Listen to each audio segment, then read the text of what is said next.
The novelist tries ever so hard. Zarastro's going further in front. Snippets is all over. Zarastro, too good for them. 2.5. Welcome to this week's edition of the Final Gallop. It is episode 357 and is proudly supported by the Brisbane Airport Hotels Group. We're going to preview our runners on Saturday's Pink Ribbon Raceday at the Gold Coast and Zarastro in the Sir Rupert Stakes at Caulfield. Morning, Tony. Another big Saturday ahead with Zarastro in the Group 1 as well, but not one but two metro meetings in Queensland. Yeah, busy weekend ahead. Good morning, Claire. Good morning, everyone. Before we start, got a special birthday today. Happy birthday. Thank you. How good? Yeah, I usually take the day off, but I couldn't get out of it this year. No, definitely not. And that's why I didn't know it was Claire's birthday till we got on here today. So 30 years young, doing a great job. Great job. Happy birthday. Thank you. Yes, busy weekend ahead. Two meetings here in Queensland, which is unusual, but that's what we got. So we got like a midweek metro meeting at Eagle Farm. Track's in really good shape here. Looks fantastic. And we've got our major metro meeting at the Gold Coast, Pink Ribbon Raceday. Great cause. Yeah, I didn't do mine, which is a good thing. I'd be very worried about myself if I did. Yep. Great cause, Pink Ribbon Raceday. So is, anyone who can 100%. get to these race meetings and support this Pink Ribbon cause, it's well worthwhile. So a couple of big days racing, and don't forget Zarastro down at Caulfield in the Group 1 Rupert Clark. Correct. Your thoughts on last Saturday? Firstly, Doomben with three winners, Foreign Press, Cronenberg and Party for Two. Yeah, really good. Party for Two, new acquisition. She's just doing a great job. Yep. Not stepping away as quickly as we're used to, but gee, she's good through the line. So she's in for just going to poke her along quietly. I think she can get towards the summer carnivals, those short races. Yep. Cronenberg, brilliant on his way to the Toowoomba Cup. He was fantastic. Didn't have the easiest fortnight with him, and he did the job well for us. And Foreign Press, well, she's still not the finished product, which you see in the run, but she's a little winning machine, grabbing that all valuable, cutest prize money. Correct. So for Boomer and his connections, Boomer Border, obviously, they put the team together and they're having a great lot of fun. So absolutely. Three really good winners there, and then obviously we'll talk about down in Melbourne. Yep, you had Antino and Transatlantic, and they both went really well down there. Yeah, Transatlantic, I mean, the horse just come with him at the momentum. He tried to bob back and beat him, and having never won first up, I think it was a brilliant first up run for him in Victoria. He's on a path towards a Toorak, go to Sandown now, and Antino was great. And with the race, has been talked about a lot this week. We wanted to ride him in a certain way, and that's what we did, and we're happy with our decision, what we've done, and it's brought him on nicely. He's coming to hand beautifully post that run, and looking really forward with him to the Turnbull Stakes in 3 weeks' time. Absolutely. Now this week we do have our latest promotion courtesy of the Brisbane Airport Hotels Group. The prize is a $200 voucher for the Catalina restaurant at the Novotel Brisbane Airport. To enter, head to our Facebook page, look for this week's post about the Final Gallop, click on the link we provide and enter your details to go into the draw, and the winner will be announced on next week's show. Okay, on to the preview for Saturday. We'll start at Caulfield, where the rail will be in the 6 metre position. The track is currently a soft 5 and the forecast is for a shower on 2 on race day. So all going well, we'd think we'd be working around a soft 5. Yeah, soft 5, good forward, depending on what they get. There's not a whole lot of rain forecast. It's quite cold down in Victoria, shocked me. The good thing about down there, if you don't like the weather, you only wait around a bit and it changes for you. So correct, yep. It does change a lot. But no, I think the track will be quite okay for him. Be better than what he ran on first up. And I think getting out past those 1,000, 1,100 metre races will be really suitable for the horse. Okay, he is in race 8, which is the Group 1 Sir Rupert Stakes over the 1,400 metres. Zarastro will run with 56 kilos. Angela Jones goes down to ride him, and they'll jump from barrier 11. With Ladbrokes at the moment, he's paying $23 to win and $6 for the place. Second up after a very gallant fourth in the Group 3, the Heath, over 1,100 metres at this track last start. Yeah, we've only got to wind our sights back to what you did here in the Kingsford Smith and the 1,300 here at Eagle Farm. Yep. I know it's 100 metres further. There's a little bit of pressure in this race, but there's nothing with the pace that this horse has got at the 1,400. So he's going to get a lovely run up on speed somewhere. He showed great resilience and a great, tenacity to want to fight them off up here in the Kingsford Smith. So. And even tried to do that when quite unbalanced in an awkward position first up at Caulfield. So it'd be so much better for that first run at Caulfield, absolutely. which, as you know, horses are, Claire, yep. especially coming from this way of going. He's done very well since. His action feels terrific, and Look, we saw him at big odds here in the Kingsford Smith. I don't care about the price of him. He's going to be something to get past. Okay. On to the preview of our runners at the Gold Coast feature meeting on Saturday. The rail will be in the 1 metre position from the 1,000 metres to the 400 metres and true for the remainder. And the track is currently a soft 5. The forecast is for warm days ahead with maybe a chance of a shower or 2 on race day. Yeah, we don't want that. We want no showers or 2. That track's still not settled yet, unfortunately. It's still got its share of issues, which we see with these new tracks. They just take a while to gel, particularly what's underneath the surface, not so much what we're seeing on top. And so they do kick out a little bit, they loosen up where we need to be in the run. I've got no idea as far as the bias down there. It's such a new track, it's got so many ebbs and flows to it, but I really hope the showers stay away, because if they do, we'll get the best service we can. Okay, we start in race 1, which is the benchmark 70 handicap over the 1,800 metres, and Make a Call will run 58.5 kilos. Ryan Maloney rides barrier 7. He's paying $4.20 to win with Ladbrokes and $1.80 for the place. He does step up to the 1,800 metres now after his past 4 races at the mile. Last start closed off strongly for second, just missing by half a length at Doomben. I think this is what he wants, this sort of trip. There's no risk with it. It's such a nice race, the right grade for him.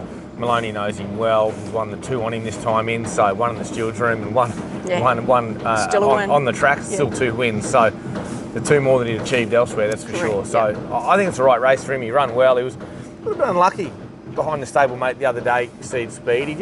You need to get out and get a bit of room a bit early. I think he's drawn beautifully. It's one of my better chances on the card, so hopefully we can kick off nice and early with him. I think the Gold Coast surface will suit him beautifully.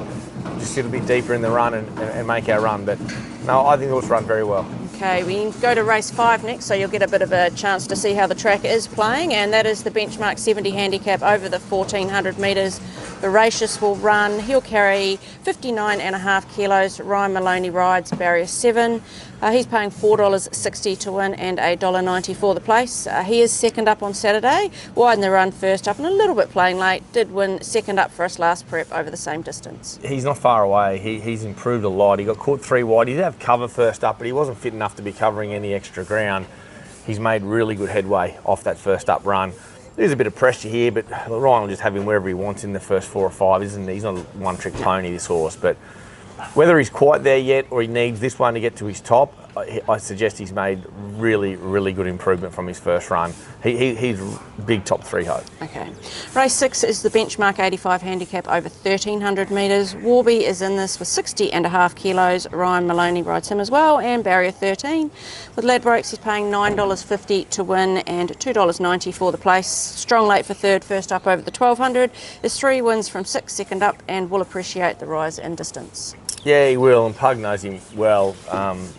Track worries me a little bit with this horse. We don't want to get any showers for him, and the barrier is not ideal. Off a good gate, he gets a suck run and can dash at them quickly. He's a tricky horse to ride off wider draws. It all depends on how this track would play for him. Okay. He's going really well. He's over the odds. He's got, like you said, he's got a great record second up, and more importantly, getting out past 1,200. When he's around this 1,100, he seems to be his right sort of races. Just the barrier concerns me. Okay. Race 7 is the Pink Ribbon Cup Open Handicap over the 1,400 metres. We'll have 2 runners in it. We'll start with Let's Roll the Dice. 60 kilos. Ryan Maloney rides barrier 1. With Ladbrokes, he's paying $12 to win and $3.10 for the place.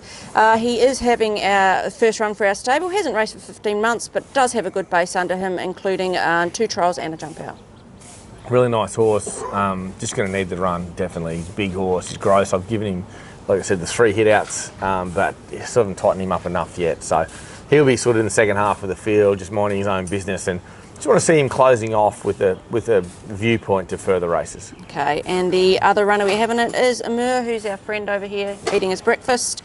According to Emily Brown, he's the best looking horse in the stable. He'll carry 58 kilos with Emily Lang riding, a barrier 3. With the Ladbrokes, he's paying $4.20 to win and $1.60 for the place. He's in good form. 1-2 starts ago from the front, and then just pipped last start, both at this grade and distance. He's a real ladies' man, Amur. He is. All the girls like him. Kiana loves him as well. All the Yeah. girls love this Amur. So, and he is a good looking horse. He's really full of beans at the moment. Yep. He feels great. I think he feels as though he's won the other day. He was only beaten a narrow finish, and he was good through the line, and he just feels like he's right up and about. I think he gets a lovely run here. We see his racing pattern is now to jump and just find a spot. I think the way Em's riding, come up a treble yesterday, outrode her claim. So congrats to Emily, she's doing an amazing job. You know, not many kids outride their claim. No.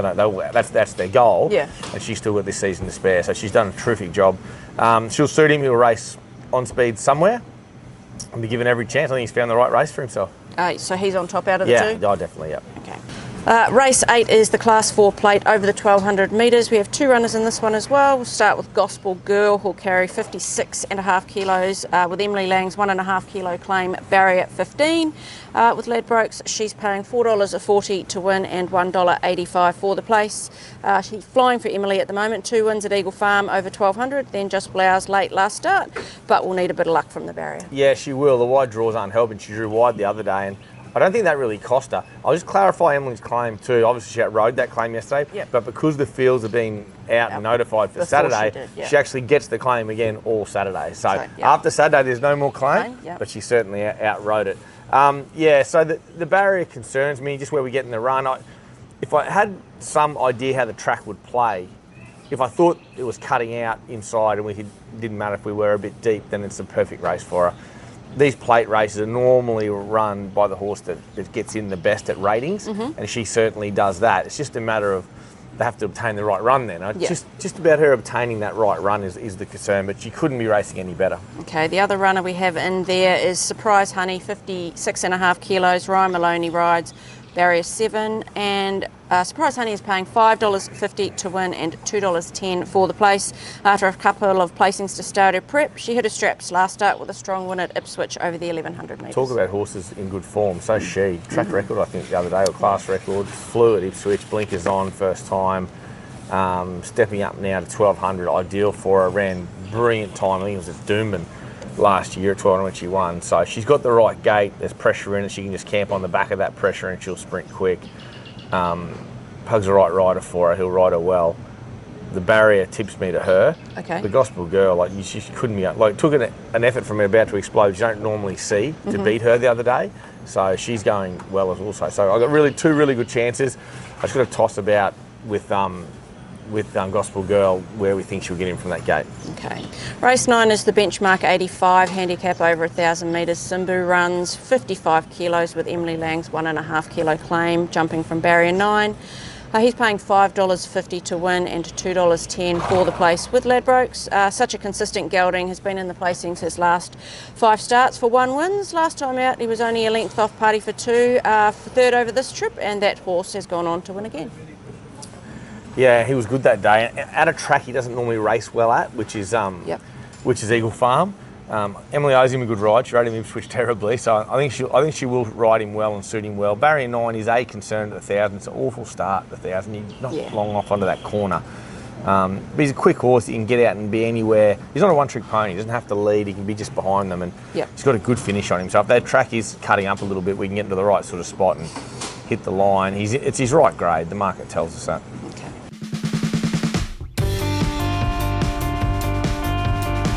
We are into the final furlong of this week's Final Gallop. Who is your best winning chance at the Gold Coast on Saturday? I'll go with Amur. I like him in the open. He's going really, really well, but only just in front of Make a Call. I think he's going super too. I like him to the 1800. And your best each way chance? It'd definitely be Surprise Honey, but she's only just each way, 210 the place. So I'm being a bit stingy there. I haven't got a long priced one that I could throw in there. We're pretty tight in the market Saturday, but Surprise Honey, I'd be shocked if she hasn't run top 3. And your best chance at Eagle Farm on Saturday? Probably Royal Mover if he runs. First starter, 3-year-old, trialled really well, comes out of good form, good trial forms, good form trials. Showed a great turn of foot, ridden with a bit of cover the other day. I think he could be one a bit above average. And your best at the Provincials, we've got the Sunshine Coast on Sunday. I think Juliana's going pretty good. She ran really well behind Surprise Honey. So if we like her in a plate, we've got to like Juliana in a 65,000 up there. She's just got to draw the good gate and get that right run. I think she was pretty good going at Ipswich. So for me, Juliana on Sunday. Okay, and your best track worker this week? This week, we've had a pretty good morning here. Actually, the grass was in great shape here Tuesday morning.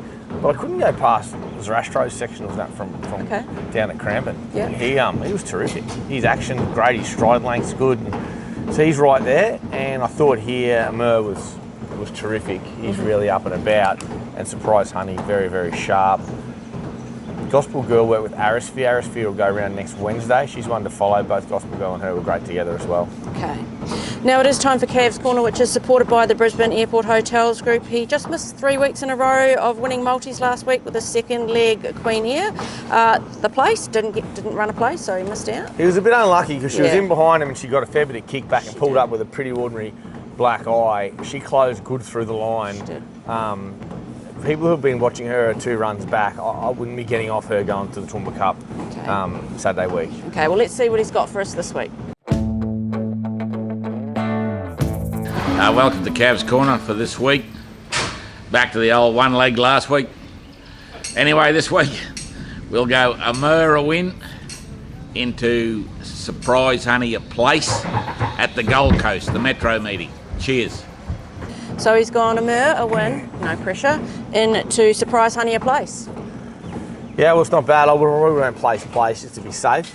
But he's a risky man. Yeah. Cav, he's a risky man. He does not mind taking a risk. But he'll run sure. good. Amur, they'll both run good. It's a nice multi, a 2 horses I really like on the weekend. You can have them both win-win, both place, hedge your bets. Okay. Well, good luck on Saturday, Tony. A big Group 1 assignment for Zarastro at Caulfield and good chances at Gold Coast and Eagle Farm Metro meetings. Yeah, big weekend of racing and sport. Great time of the year. Finals are on and all the footy codes. Weather's great. Racing's good. Spring Carnival's on. Sydney, Melbourne. And obviously plenty of winners back here in Queensland. So everyone out there, enjoy your weekend. Best of luck to everyone.